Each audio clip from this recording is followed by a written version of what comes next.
Billy Pelser has a nice home. Billy, is that you? Yeah, Mom, it's me. A nice job. A nice girl. If you're not doing anything this Thursday night, maybe you'd like to go out on a date with me? I'd love to. And loving parents who are about to give him You're gonna like this. No, don't shake it. We're gonna have to open it now. It won't wait till Christmas. the most unusual gift he ever got. What is it? It's your new pet. Come on, Barney, be a good dog. My dad gave it to me. But there are a few things to keep in mind. If you expose it to the light, you may hurt it. If you get it wet, it will multiply. All that from water? We got wet? No, plain water. And most important, no matter how much they beg, never, never let them eat after midnight. Because when they do, they change.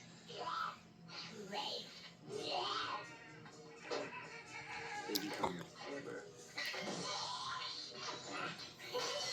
mischievous, What's going on here? and dangerous. Hello, Dad. Little monsters. Right. Hundreds of them. Well, I don't know, maybe thousands. Billy, what are these things? Where do they come from? Look, I know it sounds crazy, I know. But in a few hours, you're gonna have a major disaster on your hands.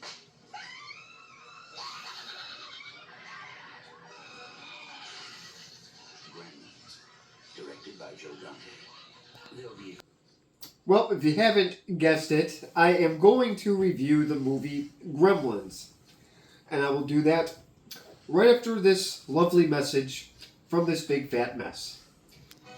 The Jim Henson Hour will return after these messages.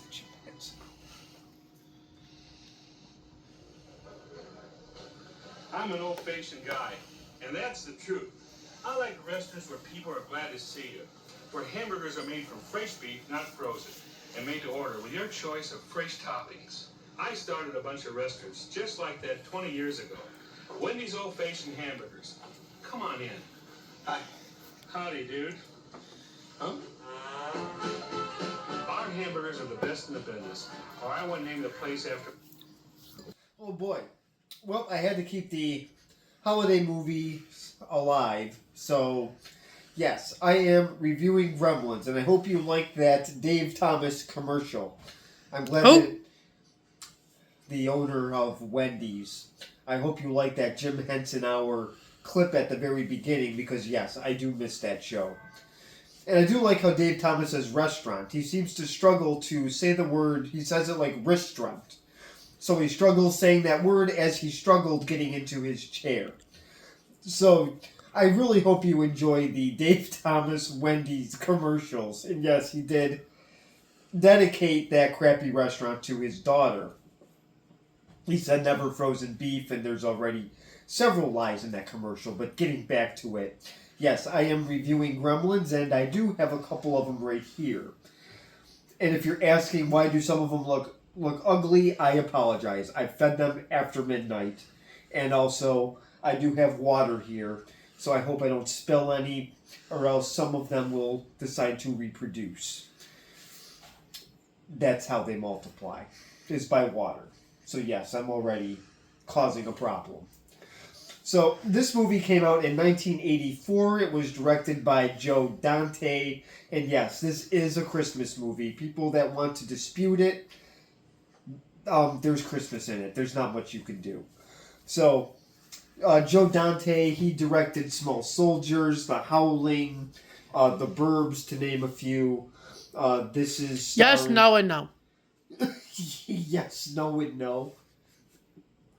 And this is starring the Zach Galligan. Who? He honestly really hasn't done much. He was supposed to actually audition for Back to the Future, but his parents wanted him to stay in school instead. So he did not go for it. This is the same set as Back to the Future also. That is in the same... It's pretty much, if you look, the towns are pretty much the same. So, And then Phoebe Cates is in this. We know her from Fast Time at Ridgemont High. Nope, and and Drop who? Dead Fred. Nope.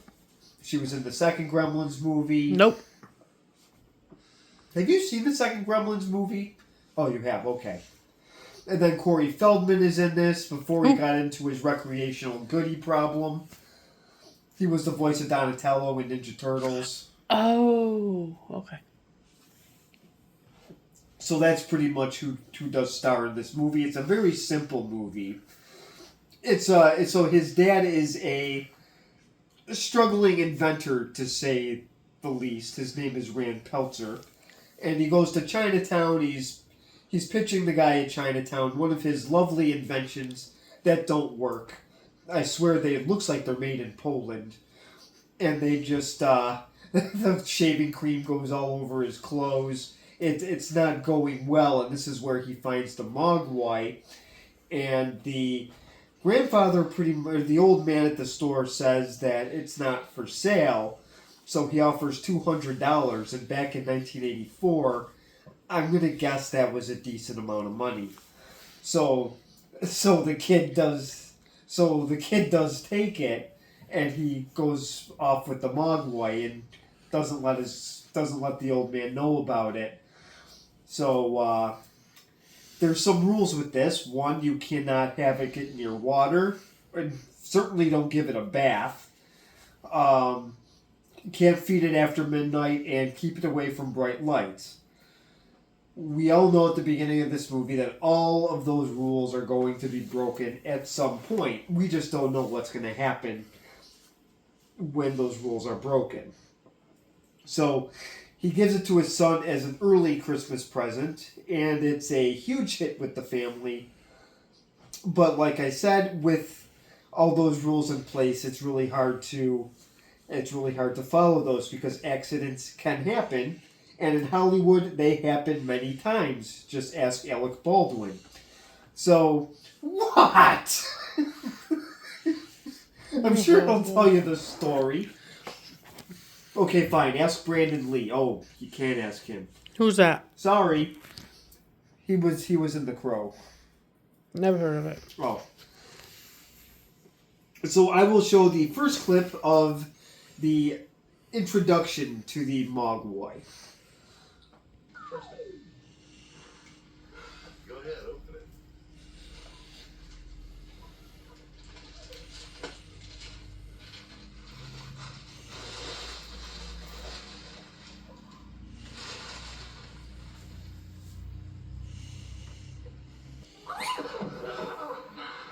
What is it? It's your new pet. Come on, buddy, be a good dog.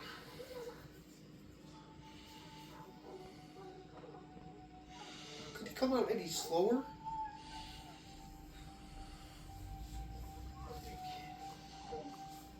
So this is the Mogwai. Yes, he does look like a Furby. I think the Furby company decided to rip off the idea by having these cute little presents. And yes, my cousin did give me a plastic one from McDonald's as a gag gift. A Furby, not a Mogwai. I would like to have one, but they don't actually exist. So I might have to tell people that, especially to Generation Boring. So so this is the first clip of the Mogwai, and later on, yes, there was one rule already broken. The flash of the camera is a bright light, and this is a Polaroid camera that was used. And for those who don't know, that was a camera that when you do take a picture of it, it develops right there. So if you are watching this with your kids, you can explain this to them. There were no cell phones at this time in 1984. And the big movie was Ghostbusters. So I will show the next clip of the second rule that's being broken. I'm not going to tell you which one it is, so you're going to have to watch to find that out. And I'll show you that in just a second. What's in that jar? Nothing, just water. What is it?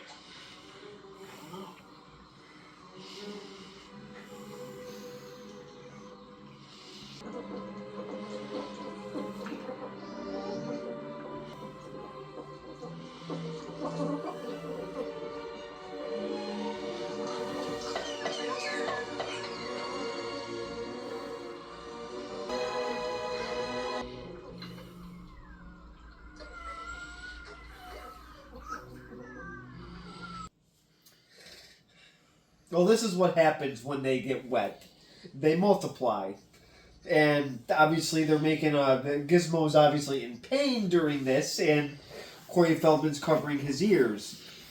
And he's saying that his head hurts. Well, this is a common thing for Corey Feldman. His head hurt a lot in the morning as he got older from doing all his experiments with certain, like I said, recreational goodies.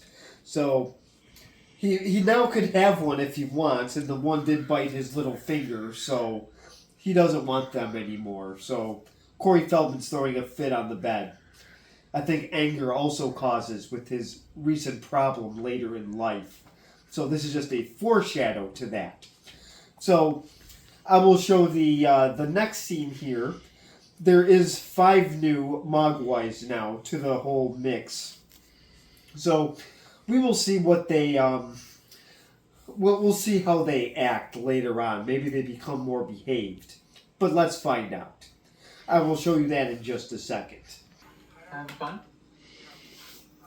Pretty neat, huh?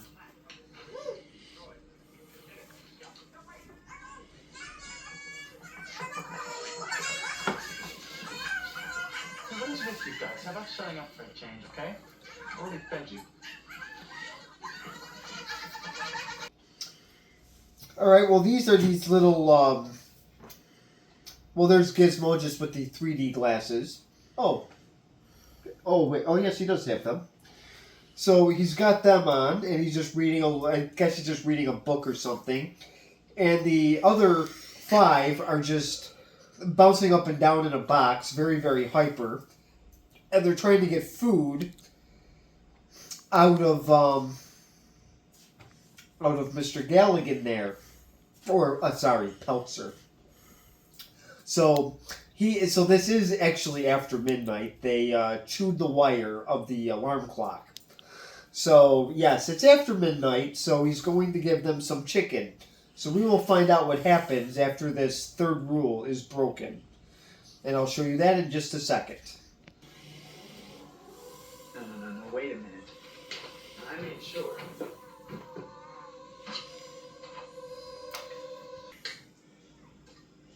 What'd you say this was called? A putrid stage?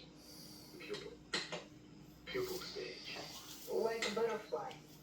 You're right. Right, this is a... Well, isn't this nice?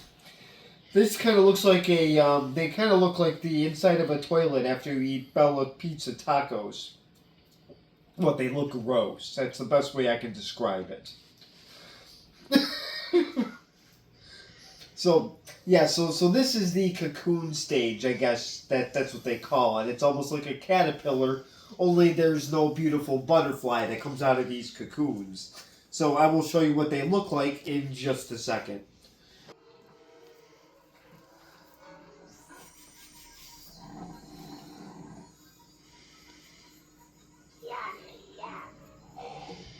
Well, this is the ugly gremlin in the kitchen that's going to cause some havoc to this very simple town. And I'm going to show you some of the clips of what it's doing in the town. It's going after one of the nasty ladies in the neighborhood witch, Mrs. Deagle, who has a little feud with the Peltzer family because their dog, I guess, knocked over her precious snowman or something. So she caused a problem early on in the movie. And yes, this is if you do recognize the actress or she looks familiar, yes, she was the grandma in Home Improvement. Never seen it.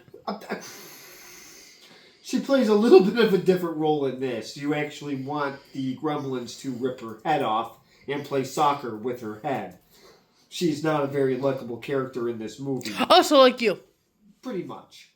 So it does show at the beginning of this scene her using a lift to get up the stairs. So she's a very lazy, rich old lady. So I will show you that clip in just a second.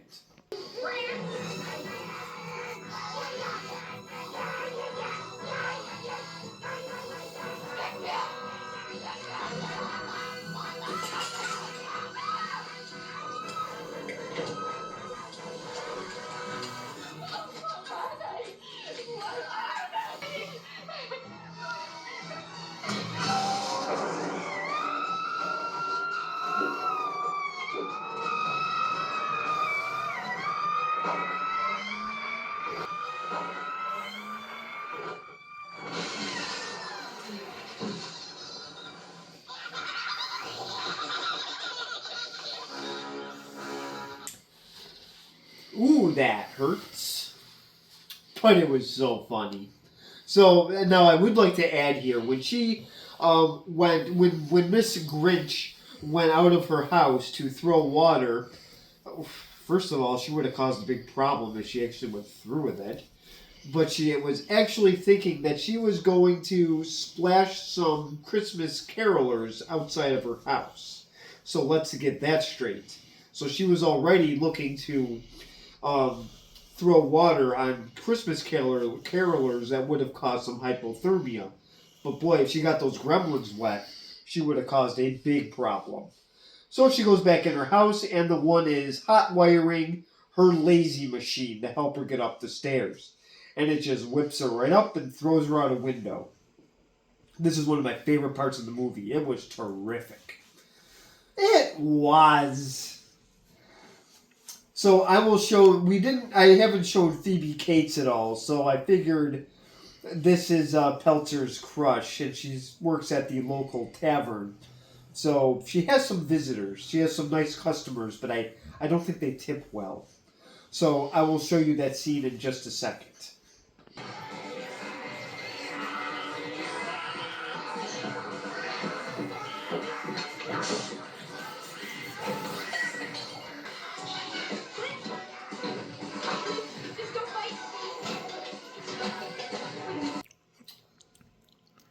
I'm trying to remember what part I left off on. Yes.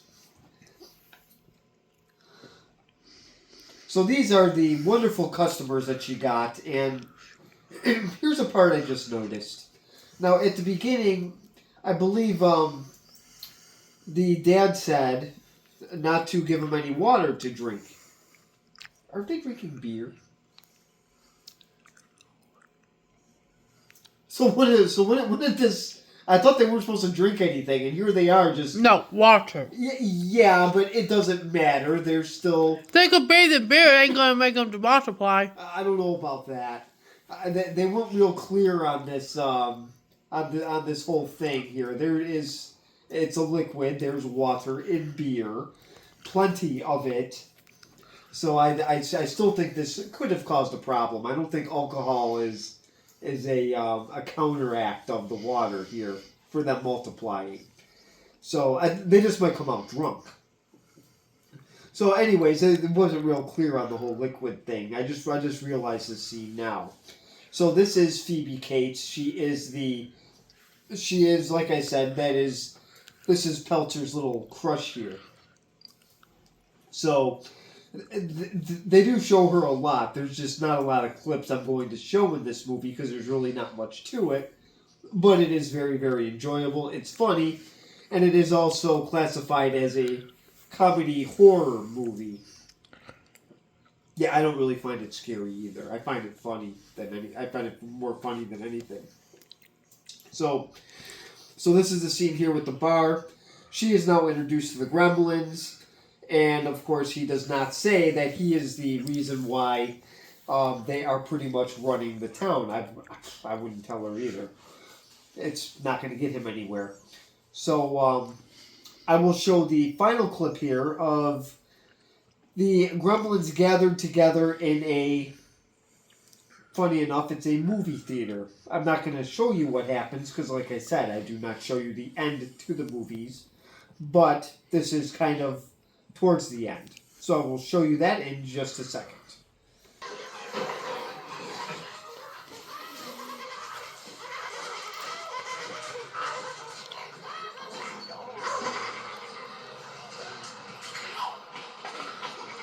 Just a little bit of it.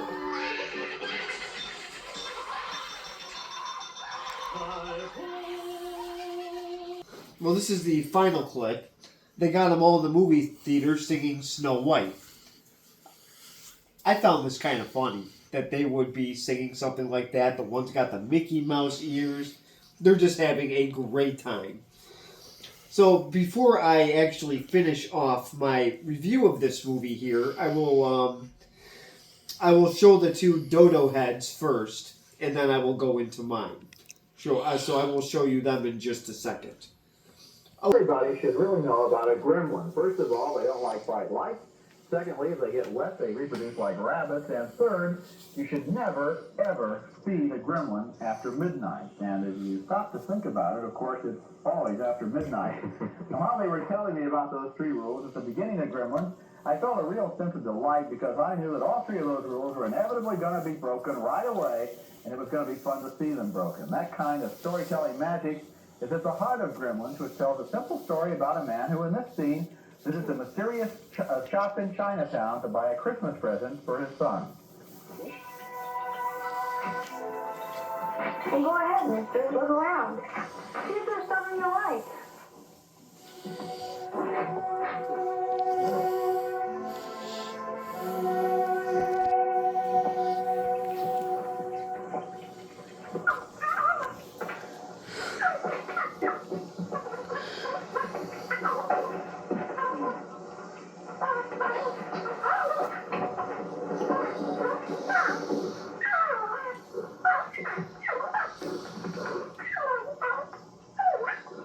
What is it?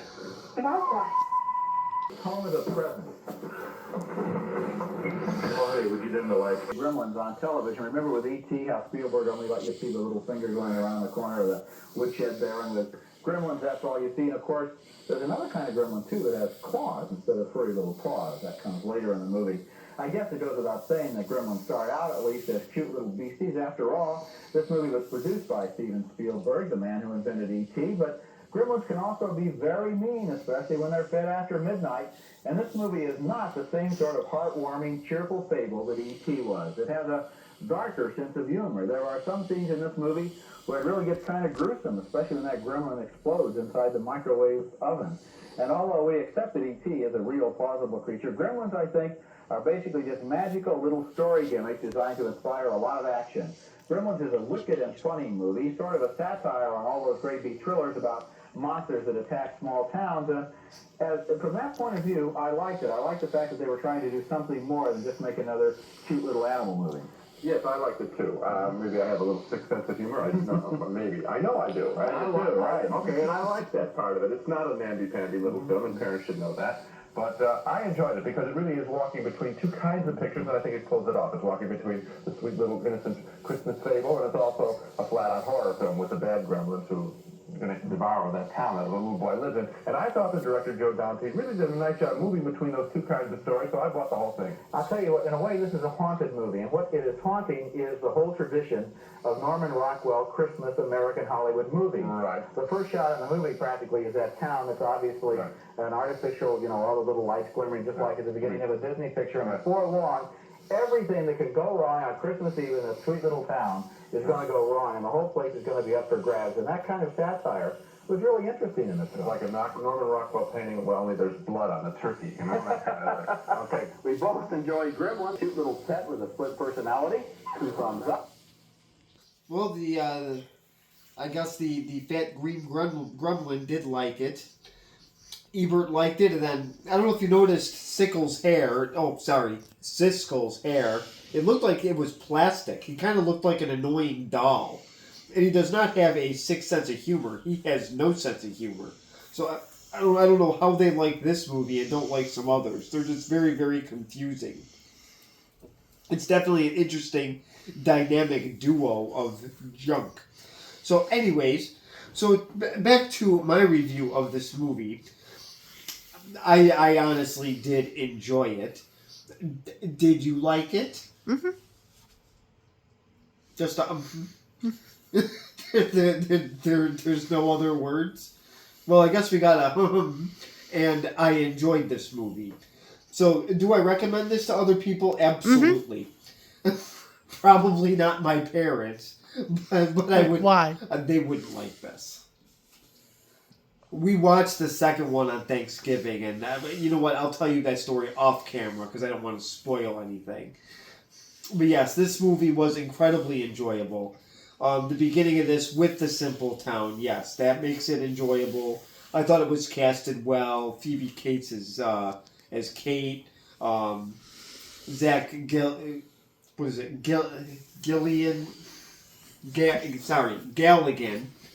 Zach Galligan as Billy was very good. Mr. Pelter was good. Corey Feldman as the the little runt running around the town was cool too. I like the science teacher, even though he doesn't last long. And of course, the evil Mrs. Deagle that shoots through her window. Everybody did have sort of an interesting part in this movie.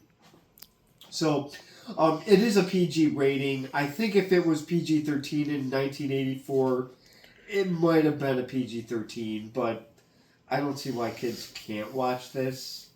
I did at age 7, so I'm sure it's not a big deal.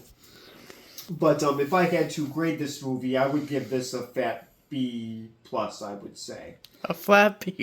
Yes. Well, yeah, because I would sometimes say B plus to A-. This is just a B+.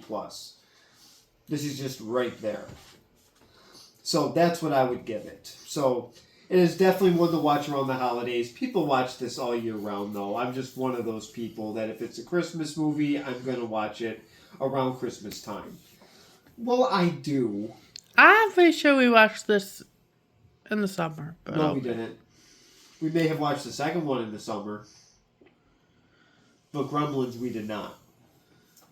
You watched it with Allison. Yeah, we did. Oh, well, then that's different.